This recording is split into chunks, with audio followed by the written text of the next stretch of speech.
Invite a Budget Blinds style consultant to show you how to transform your rooms just by changing your window coverings. Canada's #1 choice for window coverings. Visit budgetblinds.ca today.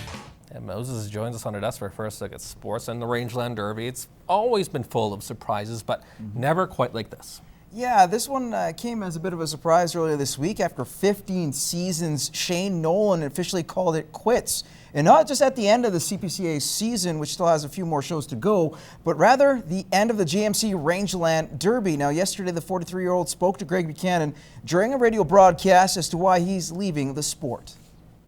I've done this for 24 years of my life, and all my childhood, my dad also raced wagons, so I've been on the road the whole time. And you know, it was just something that had come where I wasn't enjoying the traveling anymore, just playing out. So I thought, well, now's the time. I'm doing good, and I got good horses. I want to get out like that, and I want my last race to be in Calgary. Now to day 2 of the Colonial Days Chuckwagon races here in town. They wrapped up, of course, last night. Troy Flad took day money on night 1 and looked to ensure his berth to the championship dash. Close behind, of course, was a local CPCA driver, Chance Bensmiller and Ken Studer. Now, Bensmiller needed to run a clean race to ensure a spot in the next round. However, it's not the start he wants. He gets a 1-second false start penalty, and then they'll get themselves set up one more time.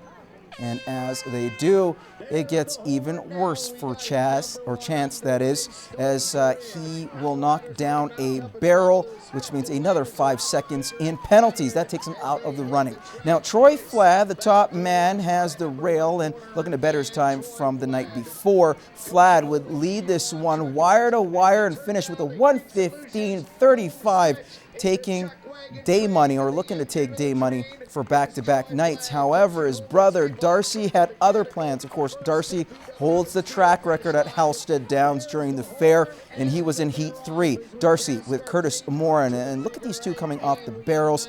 It would virtually be a 2-man race. Now we will head to the backstretch, where you'll see Darcy pull away from Curtis, and as they head towards the PWM Steel finish line, it's going to be Darcy who will top the heat and take the fastest time on the night, defeating his brother, setting the track record in the process, which he had back in 2009, 1:14.86. Heat 2, this one had the fastest CPCA driver on the night. Kelly Moore on 1, Ryan Baptiste on 2, Ken Studer on 3, all 3 with great turns out of the infield. Morin would take the rail. Now Morin would win this one wire to wire, as he gets the fastest time on the night, or 3rd fastest time. A great run for Kelly, but not enough for him after 2 days. So this is what the results look like heading into the final night. The Flad brothers, top 1 and 2, as Darcy, of course, taking the fastest time, booking his spot in the championship dash. Kelly, the kid Morin, had a great run and comes in 3rd. Curtis Morin, a solid run in 4th. So you take a look at those aggregate times. Like I said, Troy Flad first after 2 days of racing, brother Darcy in 2nd, and Ross Knight just grabs the final spot for the championship dash. Races will begin at 6:20 tonight at Halstead Downs. Welcome back, everyone. Now it's back to the playoffs for the Lloydminster Xtreme. The team squeezed into the postseason with a .500 record. Now, while it wasn't the strongest start to the season, they finished on a high. And as Nairman Issa reports, a big reason for their complete 180 is their focus on the back end. Head coach Graham Murray can't help but smile during practice. After missing the postseason in his first year behind the bench last year, the Lloydminster Xtreme are back in the playoffs. My goal at the beginning of the season was to make the playoffs. We made the playoffs, so it doesn't really matter what the record is. As long as you're in, you're in. So we got a chance at winning it here. To me, nobody has any playoff experience under me, so I have none. So it's we're all going in together. Hopefully we build something here. After finishing last in their division with a record of 9-9, the Xtreme will face off against the Westlock Rock, who finished tops in the other division. Westlock took the regular season matchup, beating Lloydminster twice at the start of the season, outscoring them 23-12. But the guys say they're a much different team now from when they last played them.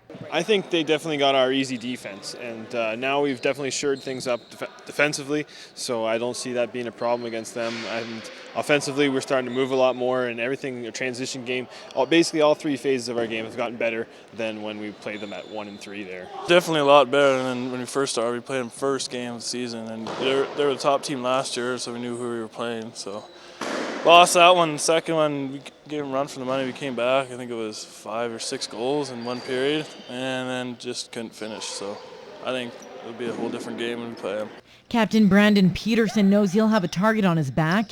He finished third in league scoring with 31 goals and 65 points, but that could work in his team's favor. I love the physical game, and so I just can't wait to see what they bring. So if it's just 2 guys on me, then I'll draw an extra guy away to open it up for more goals. So the Xtreme won't have any home playoff dates because of where they finished in the standings. They play a best of 3 starting this weekend. Games 1 and 2 are on Saturday and Sunday in Westlock. Nara Manisa, Newcap Sports. To the North Saskatchewan River Baseball League, the 3rd Lloydminster Ball Club wrapped up their regular season last night against the Standard Hill Lakers. The Twins, Warren Stang threw for 4 solid innings on the mound, while Troy Winterholt and Pat Petman supplied the offense in a 6-2 victory. And that is all the time we have in sports. We'll have more Newcap news and weather for you coming up after the break.